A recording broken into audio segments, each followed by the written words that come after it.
Puji Tuhan ya, semuanya sehat, semuanya dalam keadaan yang baik. Nah, yuk adik-adik kita ketemu lagi. Meskipun kita masih lewat online, tapi Bunda berharap ya, kakak ya, lewat ibadah ini kita bisa mengikuti dengan baik ya. Yuk persiapkan diri kalian. Yang masih mungkin bisa maafnya taruh dulu ya, oke? Atau mainan, belajar, gambar taruh dulu. Kita mau ibadah terlebih dahulu ya, dengan sikap yang baik, sikap yang murah sama Tuhan. Siap? Yuk, oke? Kita mau siapkan hati kita ya. Kita mau memuji Tuhan. Kita mau katakan selamat pagi Bapa, selamat pagi Yesus.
Haleluya. Amin. Yeay. Mana Kak? Kita mau nyanyi apa hari ini Kak? Kita mau nyanyi happy ya ya ya. Happy semua kan hari ini? Kakak happy? Senyumnya Kak. Yo, happy ya ya ya, happy ya ya. Kita pakai gerakan ya meskipun di rumah ya.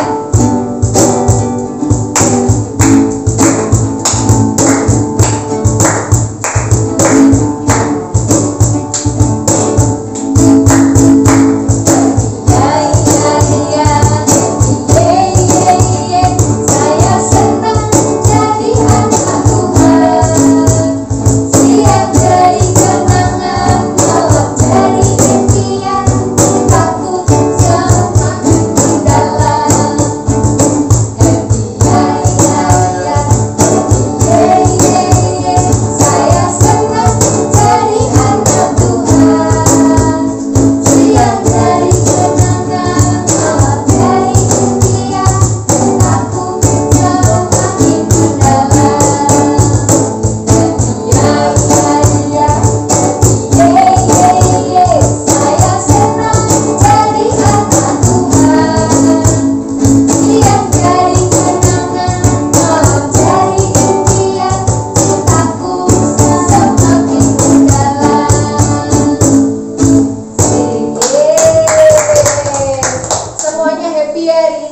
meskipun kita lewat online kita jarang ketemu ya, tapi kita beribadah bareng-bareng di sini ya. Yuk kita mau sama-sama nyanyikan lagu Cuit-cuit Dubi-dudam. Masih ingat ya?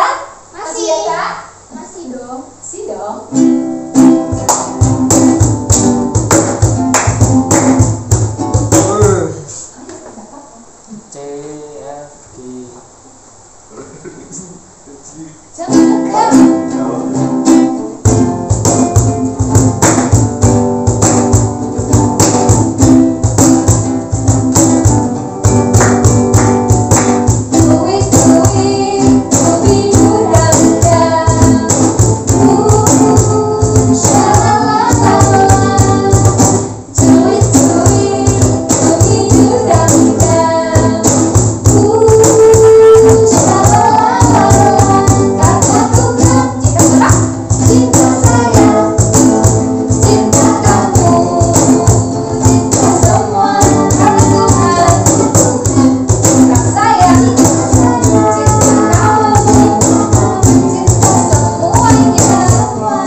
menjadi kekuatan buat setiap kami ya Bapa, dan memberkati buat setiap kami. Terima kasih Yesus, kami serahkan jalannya firman Tuhan dan tangan kuasa-Mu. Haleluya Yesus, amin. Shalom teman-teman, bagaimana kabarnya? Mas Radian harap teman-teman dalam keadaan yang baik dan dalam keadaan yang sukacita, karena kita adalah anak-anak Tuhan. Sebelum kita mendengarkan kebenaran firman Tuhan pada hari ini, Dian ajak teman-teman untuk berdoa. Mari kita berdoa, mengucap syukur kepada Tuhan karena telah memberkati kami semua pada hari ini dengan berkat yang kami rasakan sepanjang hari. Kami boleh merasakan apa yang telah Tuhan sediakan untuk setiap kami. Biarlah Tuhan yang memberkati pendengaran kami akan kebenaran firman Tuhan pada hari ini, sehingga apa yang boleh kami dengar memberkati kami semua dan menjadikan kami anak-anak yang setia dan berpegang teguh kepada kebenaran firman Tuhan. Terima kasih Tuhan, tolong kami untuk boleh memahami firman Tuhan pada kesempatan kali ini dengan baik. Terima kasih Tuhan, hanya di dalam nama Tuhan Yesus kami berdoa. Amin. Nah, teman-teman, Mas Radian hari ini ingin bercerita, ya, teman-teman, tentang seorang tokoh di Alkitab, ya. Nah, teman-teman tahu siapa itu Yakub? Nah, Mas Radian yakin teman-teman sudah banyak mengenal siapa Yakub ini, ya. Bagaimana proses kehidupan atau perjalanan kehidupan yang boleh Yakub alami bersama Tuhan. Nah, pada kesempatan hari ini, ya, Mas Radian ingin menceritakan, ya, suatu kisah tentang Yakub, di mana Yakub ini mempunyai perjalanan hidup bersama seorang bapak-bapak, ya, boleh kita sebut bapak-bapak, karena usianya lebih tua daripada Yakub. Ya, namanya adalah Laban. Ya, teman-teman sudah pernah dengar? Ya, Mas Radian yakin teman-teman sudah pernah dengar siapa itu Laban. Ya, nah teman-teman, kalau teman-teman pernah nggak dikasih suatu janji sama bapak atau ibu atau papa atau mama? Ya, janjinya misalnya besok kalau nilai rapot kamu bagus, ya, bapak akan kasih kamu hadiah. Nah, teman-teman pernah nggak mengalami dijanjikan sesuatu atau diberi sesuatu yang membuat teman-teman senang, ya. Nah, pasti teman-teman ketika merasakan hal itu, ya, ketika dijanjikan sesuatu hal yang kita senangi, ya, pasti akan bersuka cita. Benar tidak teman-teman? Ya. Nah, seperti juga dengan Yakub, ya teman-teman. Di sini, ya, Yakub sudah bekerja. Ya, jadi kalau kita tahu, ya, Yakub ini sudah jadi Yakub adalah orang yang merantau. Ya, Yakub ini asalnya adalah dari kota Kanaan. Ya. Nah, ketika pergi, ya, Yakub bertemu dengan seorang yang namanya Laban, ya. Ya, kalau kita tahu, teman-teman, Yakub ini sudah bekerja selama 20 tahun. Ya, bayangkan teman-teman, ya, jadi Yakub sudah mengikut Pak Laban, ya, ini selama 20 tahun, ya. Dan dalam tahun-tahun mengikuti Laban, ya, Pak Laban ini, ya, Yakub telah memperoleh dua orang istri, yaitu dari anak-anaknya Laban. Ya, kalau teman-teman tahu cerita sebelumnya, anak Laban adalah Lea dan Rahel. Ya, teman-teman tahu Lea dan Rahel ini adalah menjadi istrinya Yakub karena suatu perjanjian antara Yakub dan Laban, ya, karena telah bekerja selama 14 tahun dan anak-anak Laban dinikahkan oleh Yakub, ya. Nah, teman-teman, di kesempatan hari ini, ya teman-teman, ya, Mas Radian ingin bercerita, ya, tentang bagaimana Pak Laban, ya, Pak Laban ini berlaku tidak adil dengan Yakub. Teman-teman, bagaimana ceritanya? Ya, jadi suatu hari, ya teman-teman, Laban pernah berkata atau Laban pernah berjanji kepada Yakub, ya. Pak Laban ini mengatakan semua kambing domba yang berbintik dan berbelang-belang dan yang hitam menjadi kepunyaanmu. Nah, jadi Pak Laban ngomong ke Yakub, semua kambing domba yang berbintik dan berbelang akan menjadi kepunyaan Yakub. Ya. Jadi Pak Laban ini pernah berjanji karena Yakub sudah lama mengikuti Pak Laban ini.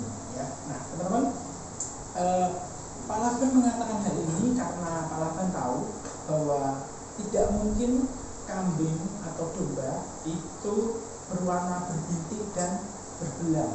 Ya, jadi Pak Laban berpikir mungkin kambing atau domba yang berbintik atau berbelang yang akan dimiliki oleh Yakub pasti tidak banyak. Ya, nah teman-teman,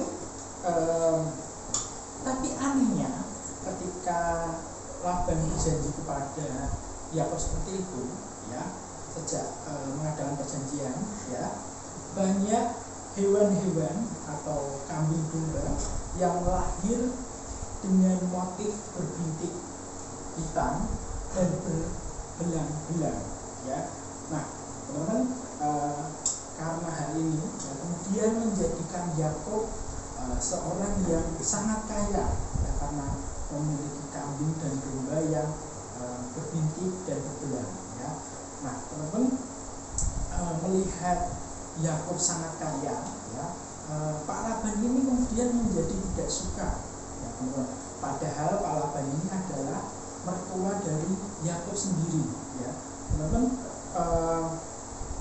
bahwa Laban, ya, tidak suka bahwa Yakub ini menjadi orang yang sangat kaya, memiliki hewan ternak yang banyak, teman-teman, ya. Nah, suatu ketika, teman-teman, ya, Yakub ini rindu untuk pulang kampung di tanah kelahirannya di kota Kanaan.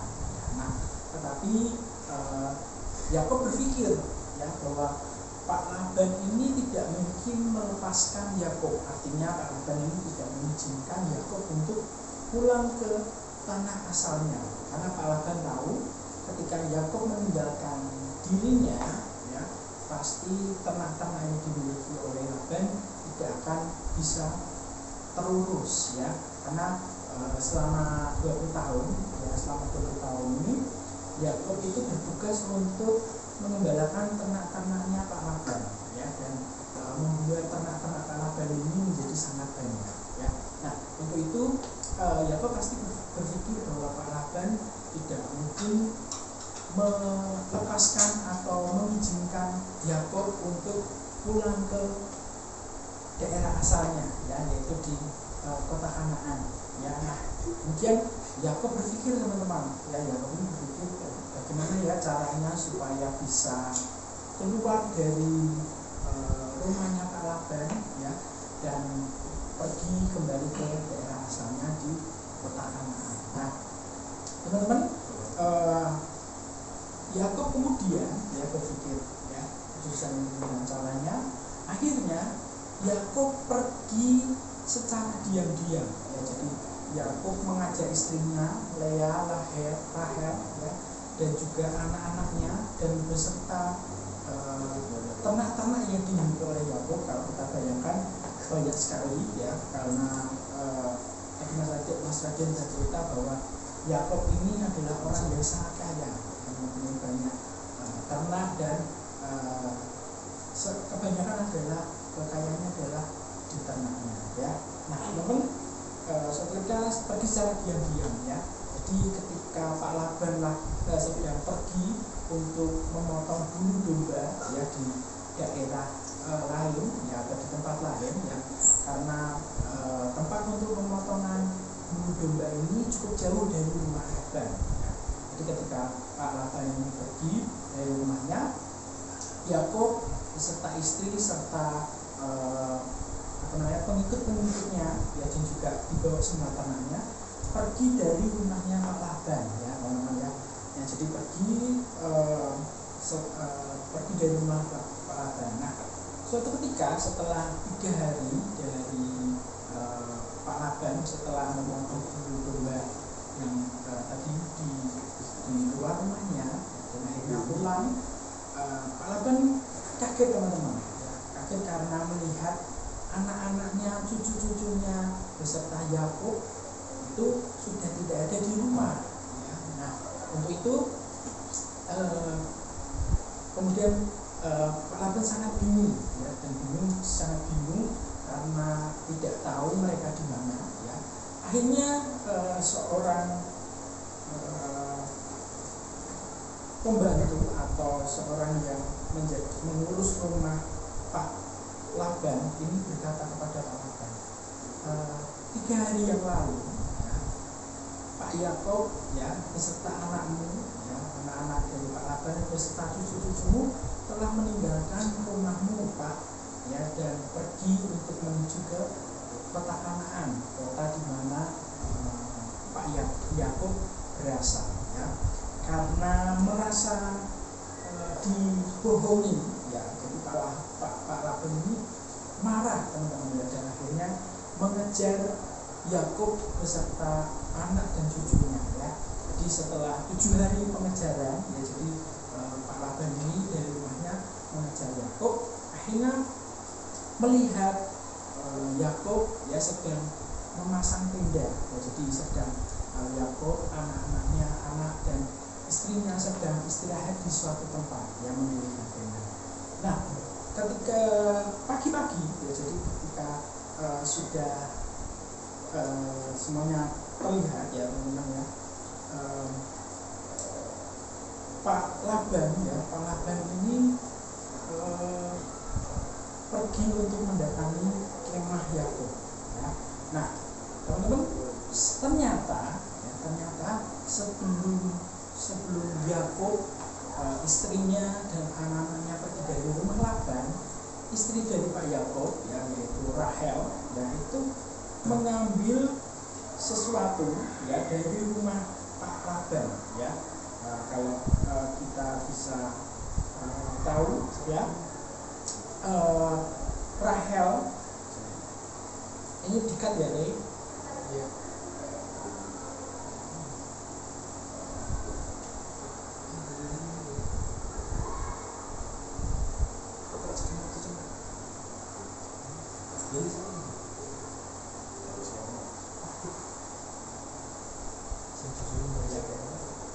Jadi Rahel dan istri dari Yakob ini sebelum meninggalkan rumahnya, sebelum meninggalkan rumah Pak Laban, itu mencuri patung dewa milik ayahnya, yaitu kepunyaannya Pak Laban ya, tanpa sepengetahuan Yakob ya. Nah, jadi ketika Laban mendatangi kemah atau tenda yang sedang di mana Yakob sedang beristirahat ya, Laban mengatakan kepada Yakob ya, ini cut lagi ya nih. Jadi netnya pegangan ya,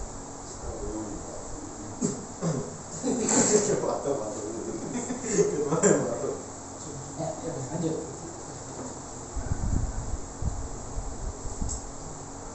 Action ya. Pak Laban ini mengatakan kepada Yakob, mengapa engkau pergi diam-diam tanpa meminta diri ya. Pak Laban mengatakan seperti ini, seandainya engkau minta diri, pasti aku akan melepaskan engkau pergi diiringi dengan nyanyian musik kebana dan kecapi. Engkau tidak memberi kesempatan kepada aku untuk mencium anak dan cucu-cucuku ya, sebagai tanda perpisahan ya. Kemudian Yakob yang karena merasa takut dengan Pak Laban mengatakan seperti ini, saya pergi tanpa minta diri karena saya takut paman atau bapak tidak mengizinkan kami untuk pergi ya, jawab Yakob ya. Nah, kemudian dijawab lagi dengan Pak Laban, ya saya tahu engkau berbuat hal ini karena engkau rindu tulang, tetapi mengapa engkau mencuri patung dewa yang aku miliki, yang selama ini melindungi rumahku ya. Nah, Yakob di sini merasa kaget ya teman-teman ya, karena Yakob merasa tidak mengambil sesuatu dari kepunyaannya Pak Laban ya. Nah, kemudian Pak Laban mulai mencari patung patung dewa yang dimaksud yang dicuri oleh anaknya Rahel tadi ya. Kemudian ketika dicari ya, karena Rahel berhasil menyimpan di tempat yang aman ya, Pak Laban tidak menemukan patung dewa yang dimaksud oleh Pak Laban ya, dan akhirnya Yakob mengatakan kepada Pak Laban, sekarang Pak, engkau tahu bahwa aku tidak mengambil apapun dari yang engkau miliki ya. Nah, karena hal itu ya, Pak Laban sangat merasa malu sekali teman-teman ya, mendengar apa yang Yakob katakan ya. Nah, karena hal ini ya teman-teman, antara Yakob dan Laban mengadakan sebuah perjanjian ya. Perjanjian di tempat itu di mana Yakob dan Laban bertemu ya. Nah, di tempat itu Yakob dan Laban mendirikan sebuah tumpukan batu ya, batu kecil dan batu besar, membentuk sebuah menara ya teman-teman ya. Nah, di situ Laban dan Yakob akhirnya berdamai teman-teman ya. Laban dan Yakob akhirnya memiliki hubungan yang baik ya. Mereka kemudian bersama-sama merasakan kebahagiaan ya. Kemudian Yakob menyembelih seekor domba ya, dan mempersembahkan kepada Tuhan ya, karena Tuhan telah melindungi mereka ya, Yakob dan Laban untuk mendengar perjanjian antara kedua orang ini ya. Nah, semua orang dalam rombongannya Yakob dan dalam rombongannya Laban ya, semuanya akhirnya makan bersama teman-teman ya. Di tempat itu ramai sekali ya teman-teman ya. Ada sukacita, ada sebuah kebahagiaan ya, karena Laban dan Yakob ya tidak lagi marah, melainkan sudah berdamai ya teman-teman ya. Jadi dan akhirnya Laban ya akhirnya memberikan perpisahan kepada anak-anak dan cucunya ya.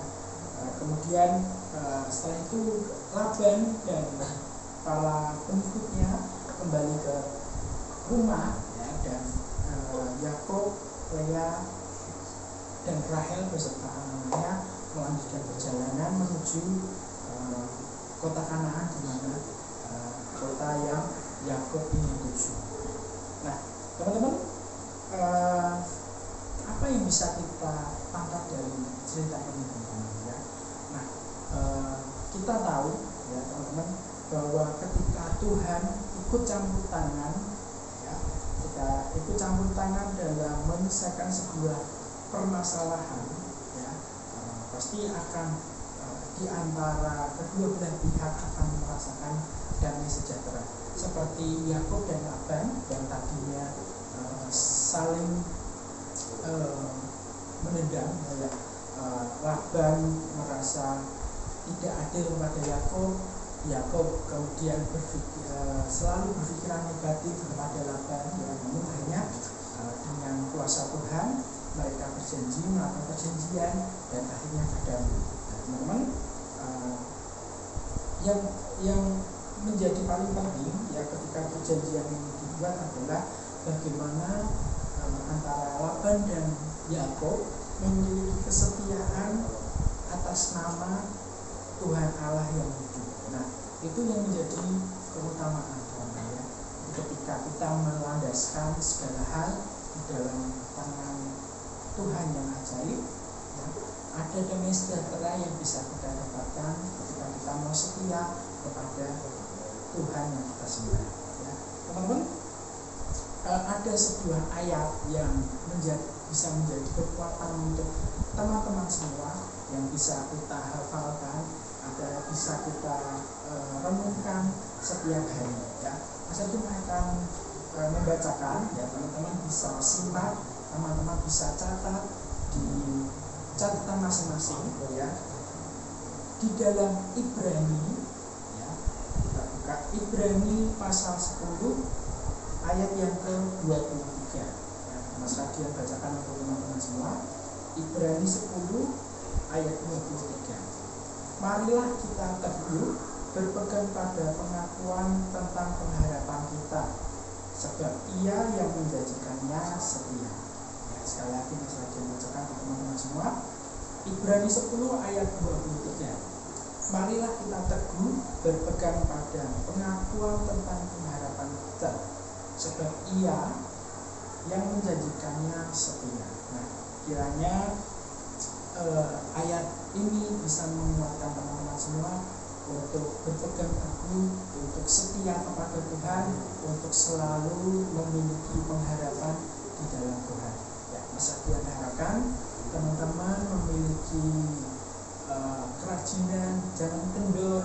Ya, kalau teman-teman lagi males, coba renungkan kembali bahwa hidup yang kita miliki adalah anugerah daripada Tuhan Yesus Kristus. Ya, teman-teman, mari kita akhiri firman Tuhan pada hari ini dengan berdoa. Mari kita berdoa, mengucap syukur kepada Tuhan untuk firman Tuhan yang telah kami dengar pada hari ini.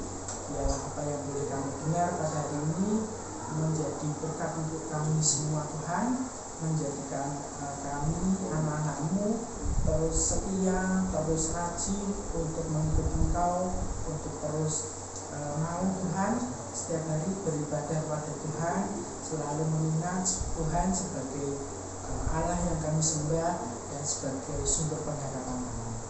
Terima kasih ya Tuhan, kiranya Engkau terus memberkati menjadi setiap kami di dalam kehidupan kami, di dalam hari-hari kami, sehingga kami bisa merasakan kasih yang daripada Tuhan, bisa merasakan pemeliharaan yang Tuhan berikan untuk setiap kami.